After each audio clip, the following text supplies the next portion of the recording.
So hello everyone, स्वागत है आपका अपने YouTube channel fuel for success में। तो आज हम प्रैक्टिस सेट नंबर 3 करेंगे। बाकी के जो प्रैक्टिस सेट 2 हो चुके हैं वो अपलोड भी हो गए हैं। जिसने नहीं देखा हो जाके ज़रूर देख लेना। तो आज हमारा प्रैक्टिस सेट नंबर 3 चलेगा। तो चलिए शुरू करते हैं। ये रहा पहला क्वेश्चन। एक मिश्रण में अम्ल और पानी का अनुपात 7:4 है। यदि इसमें 2 लीटर पानी मिला दिया जाए तो अम्ल और पानी का अनुपात 7:5 हो जाता है। मिश्रण में अम्ल की मात्रा कितनी है? जो एसिड है और वाटर है, इनका रेशियो दे रखा है 7:4। ठीक है, बाद में पानी मिलाने के बाद 7:5 हो जाता है।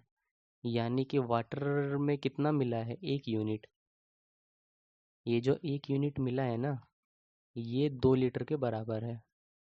तो हमें पूछा कि 1 यूनिट का मान 2 लीटर, तो हमें एसिड हमें निकालना है। 1 यूनिट का मान 2 लीटर, तो 7 यूनिट का मान कितना हो जाएगा?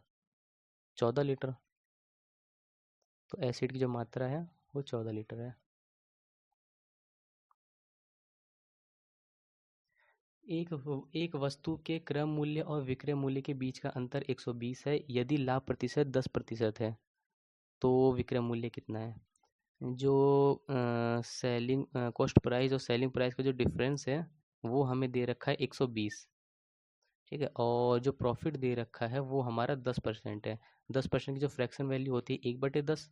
मतलब हम ये कह सकते हैं जो ओरिजिनल प्राइस हमारी 10 थी, उसको 1 के प्रॉफिट में बेचेंगे तो सीपी जो अगर हम अगर ये हमारा सेलिंग कॉस्ट प्राइस है, तो सेलिंग प्राइस 1 के प्रॉफिट में बेचेंगे तो सेलिंग प्राइस क्या हो जाएगा? 11 रुपये। ठीक है, तो इन दोनों का डिफरेंस कितना होगा? 10 और मतलब इन दोनों का डिफरेंस 1। तो 120 जो है ना, ये 1 यूनिट का मान है। हमें निकालना कितना है? 11 यूनिट का मान। ठीक है, तो ये कितना आ गया? 1320।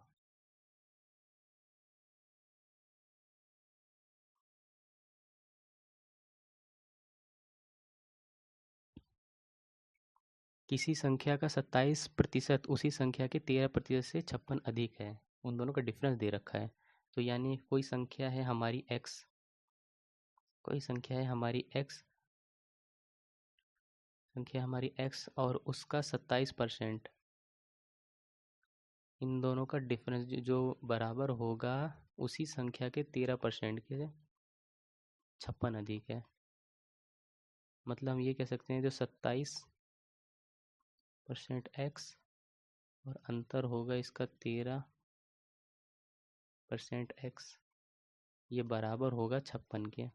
ठीक है, तो इन दोनों का डिफरेंस कितना आएगा? 7 7 14, यानी 14% x बराबर 56। और x का मान आ जाएगा 56/40%। तो हमें उस संख्या का मान निकालना है, तो यानी 100% का मान निकालना है। ठीक है, परसेंट से परसेंट खत्म, 14 चौके 56। ये आ गया हमारा 400।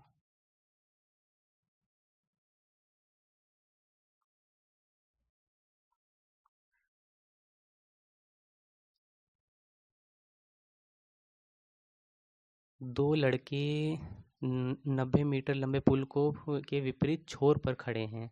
यदि वे क्रमशः 10 मीटर पर मिनट और 8 मीटर पर मिनट की गति से एक दूसरे की ओर चलते हैं तो वे कितने समय में एक दूसरे को पार करेंगे? यानी टाइम पूछा है।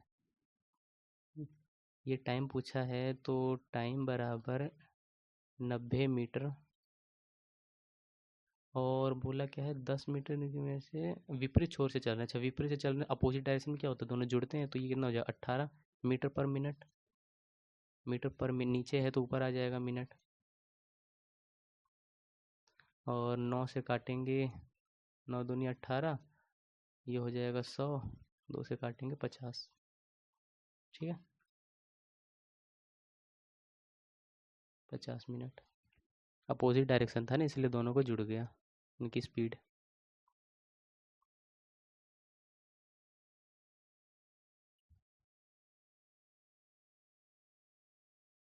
यदि एक समकोण त्रिभुज की सबसे लंबी भुजा 17 सेंटीमीटर तथा ऊंचाई 15 सेंटीमीटर, तो समकोण त्रिभुज का क्षेत्रफल ज्ञात कीजिए। समकोण त्रिभुज का क्षेत्रफल, जो ये राइट एंगल ट्रायंगल है, इसकी सबसे बड़ी भुजा 17 है और इसकी ऊंचाई दे रखी है 15 सेंटीमीटर। तो इसका ट्रिपलेट होता है 8 15 17 का। 8 15 17 का ट्रिपलेट होता है। तो इसका क्षेत्रफल पूछा आप, समकोण त्रिभुज का क्षेत्रफल क्या होता है? 1/2 आधार गुणा ऊंचाई।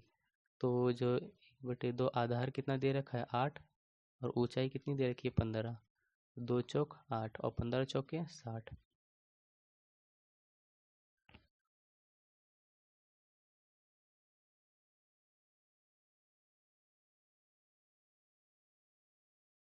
अब ये HCF हमें दे रखा है, HCF हमें निकालना है। ये जो हमें दे रखा है HCF हमें निकालना है। तो HCF में हम क्या करेंगे कि HCF का हाईएस्ट कॉमन फैक्टर होता है, जितना इसमें क्या 2 की पावर 3 और इसमें 2 की पावर 4, तो ये अपने आप निकल जाएगा 2 की पावर 3। और इसमें 3 की पावर 5 है, 3 की पावर 6, तो ये आ जाएगा 3 की पावर 5। ये आ गया हमारा HCF। ठीक है, 2 की पावर 3 और 3 की पावर 5, ये ना, हाँ ये। ठीक है।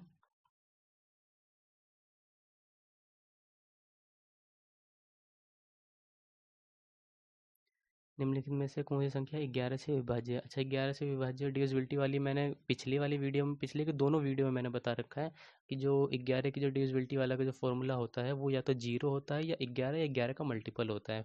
तो इसमें कितना 8 6 14 और 9 5 14, ये तो पहले ही निकल गया। यही है, तो यही, क्योंकि इन दोनों का अंतर या तो डिफरेंस 0 आएगा या 11 का मल्टीपल आएगा, तो ये नहीं होगा, ये नहीं होगा, ये नहीं होगा। तो भी देख लेते हैं, 9 6 15 और 4 1 5, ये नहीं होगा, 10 आ जाएगा इसका। 8 6 14 और 9 2 11, ये भी नहीं होगा, 3 आएगा इसका। और कितना है 5 4 9 और ये हो जाएगा 15, ये भी नहीं होगा। ठीक है।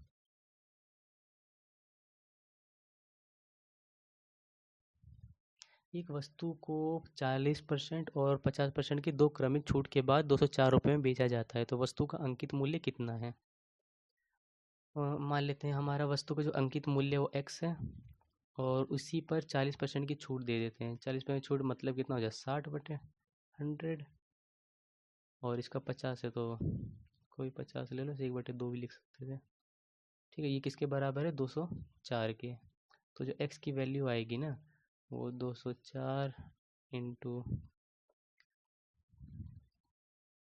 Divide by 60 into 50। 50 से काटेंगे 2 बार में, 2 से काटेंगे 3 बार में, और 0 से 0 ख़त्म। 3 छक 18, 3 अठे 24, यानी जो आ गया 680। ठीक है।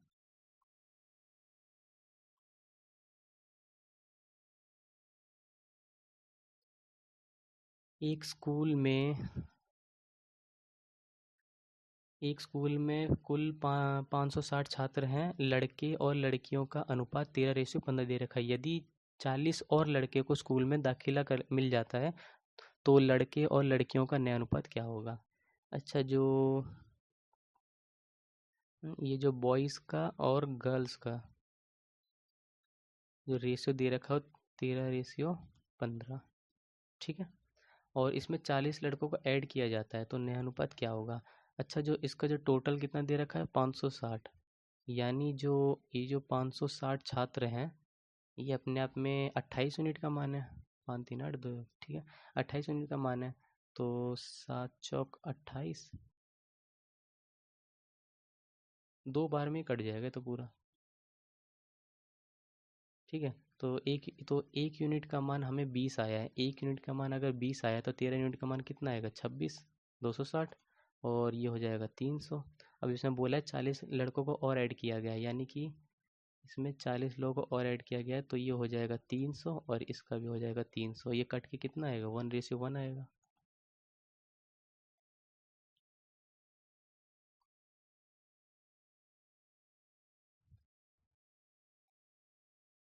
टी, यू और वी का औसत वजन 42 किलोग्राम है। यदि टी और यू का औसत वजन 40 किलोग्राम, यू और वी का औसत वजन 36 किलोग्राम है, तो यू का वजन कितना होगा? ठीक है,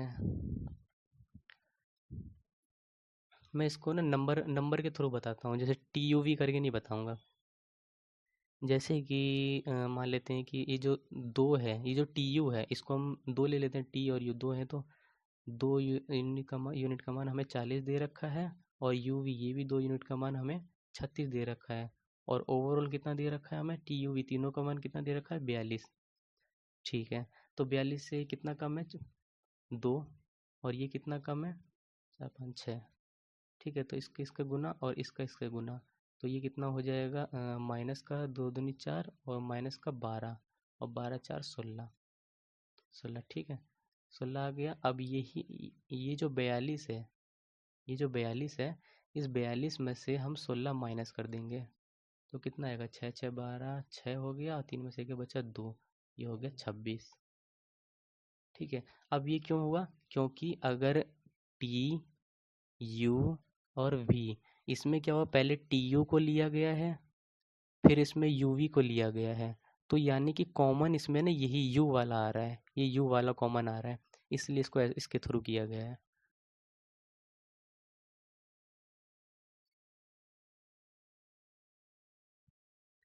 पी माइनस क्यू का मान इतना, अच्छा एलजेब्रा वाला है, तो एक ये होता है कि ए माइनस बी का होल स्क्वायर का जो फॉर्मूला होता है वो ए का स्क्वायर प्लस बी का स्क्वायर और माइनस का 2ab, वही सेम ए प्लस बी का होल स्क्वायर जो होता है वो होता है ए का स्क्वायर प्लस बी का स्क्वायर और प्लस का 2ab। ठीक है, तो हमें ये दे रखा है कितना हो जाएगा, 9 में 81 हो जाएगा, और ये ए का स्क्वायर बी का स्क्वायर ऑलरेडी हमें दे रखा है कितना 127 और प्लस 2ab, 2ab। ठीक है, वही 2ab। ठीक है, तो ये कितना हो जाएगा, एक सेकेंड, ये प्लस नहीं माइनस है,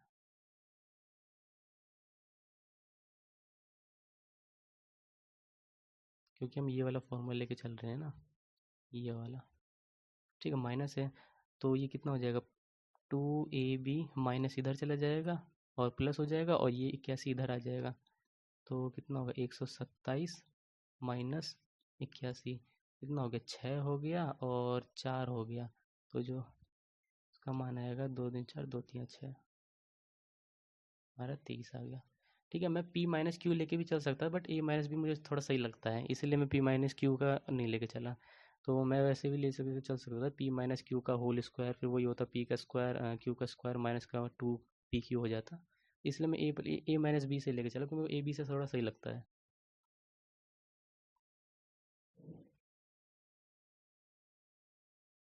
किसी निश्चित धनराशि पर 5 वर्षों में 13% वर्ष की दर से साधारण ब्याज इतना दे रखा है, तो धनराशि ज्ञात कीजिए। हमें जो सिंपल इंटरेस्ट है, जो पहले वाला सिंपल इंटरेस्ट का जो फॉर्मूला होता है एस आई बराबर P into R into T divide by 100।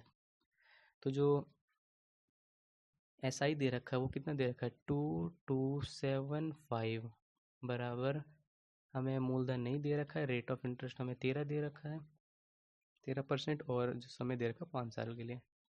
ठीक है, तो यहाँ से पी का मान निकल जाएगा 2275 इंटू 100 डिवाइड बाय 13 इंटू 5, 5 से काट लेते हैं, 5 चौक 20, पचम 25, पचम 25, 13 39, 39 40, 5 13 पंजे 65,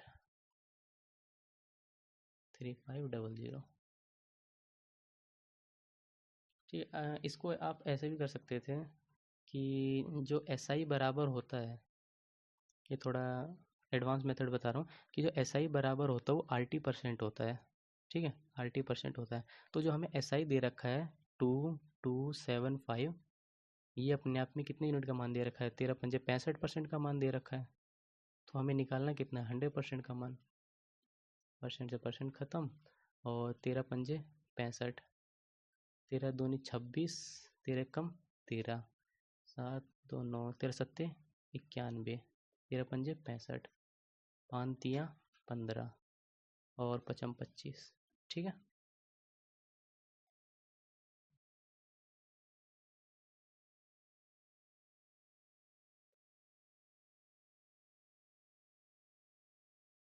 S1 अकेला एक काम को 16 दिन में पूरा कर सकता है, S2 अकेला उसी काम को 80 दिन में पूरा कर सकता है, S3 की मदद से वे उसी काम को 6 दिन में पूरा कर लेते हैं, तो S3 अकेले काम को कितने दिनों में पूरा कर सकता है S3। ठीक है, तो S1 जो है वो हमें 16 दिन में कर सकता है। जो S2 है वो 80 दिन में कर सकता है।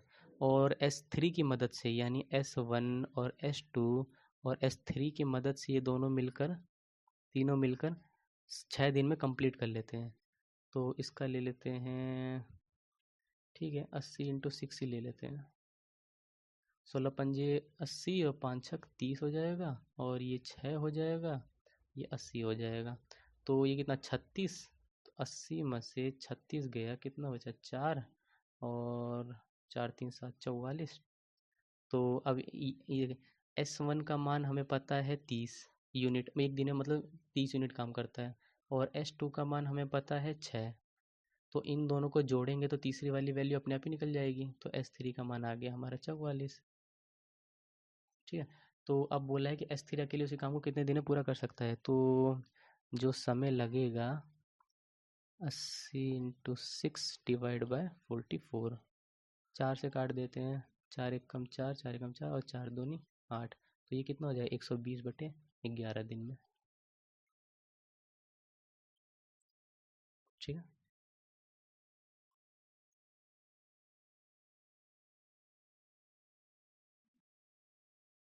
ये आएगा सिंप्लीफिकेशन। तो ये हो जाएगा 6 दूनी 12, 12 और 4 5 6 2 26 -9, कितना, 6 3 9 17। ये आ गए 17, और ये हो जाएगा 4 × 4, 4 दूनी 8, 4 7 28, सॉरी, ये हो जाएगा 17। मतलब 4 × 4 और 4 7 28, और ये हो जाएगा गुने में 17। तो 17 17 289। और ये जो 289 है, इसको अगर हम डिवाइड करेंगे 289 से तो 1 ही आएगा। ठीक है, चलिए मैं वो दोबारा बता देता हूँ। तो ये हो या इनको पहले आपस में गुना करेंगे, आ गया 12। ठीक है। अब इसमें ये जोड़ेंगे तो ये आ जाएगा 26। ठीक है, 26 आ जाएगा। फिर इसमें अब 9 माइनस करेंगे तो आ जाएगा 17। ठीक है। अब इसको रहने देते हैं। अब इसको पहले डिवाइड कर लेते हैं। तो ये 4 × 4, 4 7 28। ठीक है। अब ये गुना है ना, तो यानी कि ये जो 17 आया ये वाला, और ये गुना है, गुना लगाएंगे, और ये जो 17 आया है, तो ये कितना हो जाएगा, 289। और 289 को 289 से भाग करेंगे तो कितना आएगा, एक ही आएगा। ठीक है।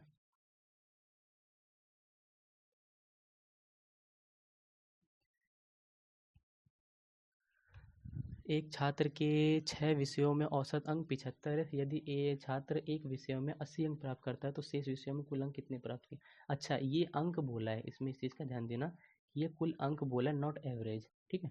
तो 6 अंक, इसमें से एक छात्र को 80 अंक प्राप्त किए हैं। ठीक है, ऑल एवरेज मान लेते हैं, और बाकी के जो 5 हैं वो हमें नहीं पता। और जो ओवरऑल है वो कितना, 75। कितना ज़्यादा है, 5 ज़्यादा है। तो अगर ये हो जाएगा +5, तो उधर जाए कितना हो जाएगा, -5, और उसको 5 से डिवाइड करेंगे तो कितना आएगा, -1। अब ये -1 इस वाले एवरेज में हम घटा देंगे, यानी 75 - 1 = 74। ठीक है, ये आया हमारा एवरेज। ये जो आया ये हमारा एवरेज आया। इसमें बोला कुल अंक पूछे हैं, कुल अंक यानी कि 5, तो यानी कि 5 × 74, 5 चौक 20 का 0, हासिल लगा 2, 5 7 35 36 37। ठीक है। ये हमें अंक पूछा है, हमें अंक पूछा है, नॉट एवरेज। एवरेज पूछा हो तो 74 आ गया होता, लेकिन हमें अंक पूछा है।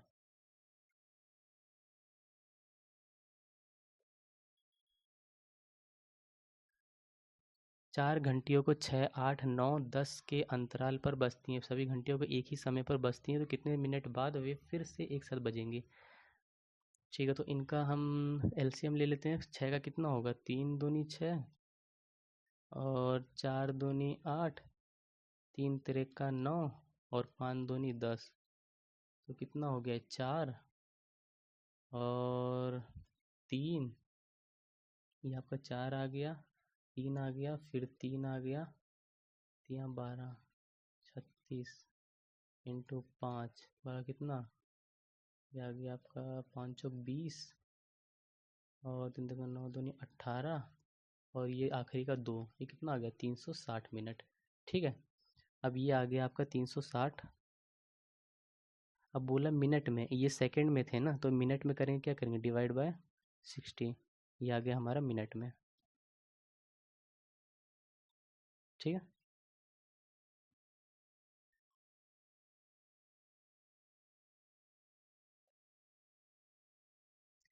एक गोलार्ध, गोलार्ध मतलब होता है अर्धगोला।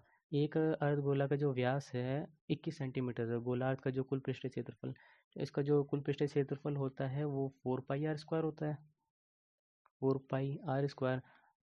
एक सेकंड, गोलार्ध है ना, ठीक ठीक ठीक ठीक, सॉरी सॉरी सॉरी, अर्धगोला है। अर्धगोला का जो वक्र पृष्ठ क्षेत्रफल होता है वो कितना होता है, 2 पाई r², 2 पाई r²। और जो कुल कुल होता है वो होता है 3 पाई r²। तो 3 × 22/7, जो हमें रेडियस होगी 21/2, ये भी हो जाएगी 21/2। 7 से काटेंगे 3 बार में, 2 से काटेंगे 11 बार में, तो 3 × 3 = 9, 9 × 1 = 9, 9 दूनी 18 × 11, तो ये हो जाएगा 9। 17 सा हासिल लगाया, 8 9 10 0 हासिल है, 1 1 2। ठीक है, ये आ गया आपका 2079 डिवाइड बाय 2, तो कितना आएगा, 2 1 = 2 0, अच्छा 2 9 18, 2 5 10, क्योंकि नीचे का ये 2 रह गया था ना, इसीलिए इसे 2 से भाग दिए।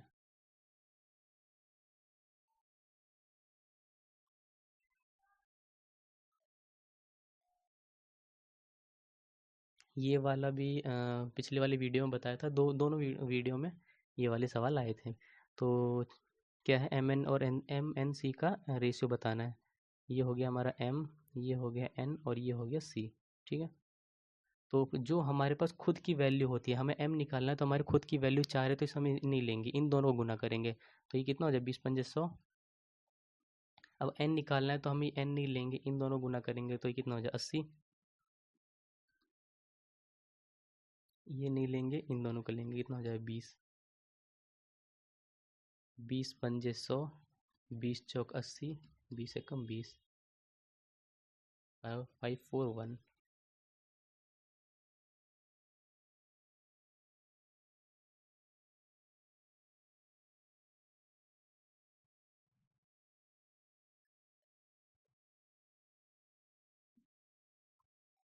ये रूट वाला है, तो इसमें कितना है, जैसे ये हो जाएगा 0.0000081। तो अगर, जैसे एकदम बेसिक से बता रहा हूँ, अगर इसका पॉइंट हटाएंगे तो ये कितना आ जाएगा, 0, 100, फिर इंटू 100, फिर इंटू 100। तो अब ये कितना आ जाएगा, ये जब बाहर निकलेगा तो 9 का स्क्वायर 81 होता है, तो 9 बाहर आ जाएगा। अब इसमें कितना, 10 इंटू 10 इंटू 10, यानी 0.009। ठीक है, वैसे इसको यहीं से ही मतलब कर लेते, बिना मतलब पॉइंट, 0 पॉइंट हटाए भी हो जाता, लेकिन मैं पूरा बेसिक से बताया।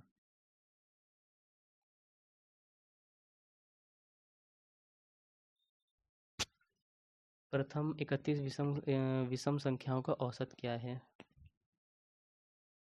जो जो उनका सम होता है, मतलब विषम संख्या का जो सम होता है वो होता है, सम जो होता है वो होता है n², और जो एवरेज होता है, जो एवरेज होता है वो खुद n होता है, यानी कि अगर प्रथम संख्या 31 है ना, तो उसका एवरेज भी कितना होगा, 31 ही होगा।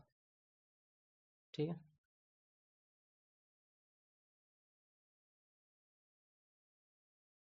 तो ठीक है, आज के लिए इतना ही। ये टोटल 20 क्वेश्चन थे। तो आपको कैसा लगा, जैसा भी लगा आपको कमेंट में ज़रूर बता दीजिएगा, और कुछ इम्प्रूव करने की ज़रूरत है तो वो भी बताइएगा। वीडियो को लाइक भी कर दीजिए, कमेंट भी कीजिए जो आपको कुछ बताना हो, और चैनल को सब्सक्राइब कर दीजिएगा। ठीक है, आपका बहुत बहुत धन्यवाद वीडियो देखने के लिए, बहुत बहुत धन्यवाद आपका। ठीक है, बाय।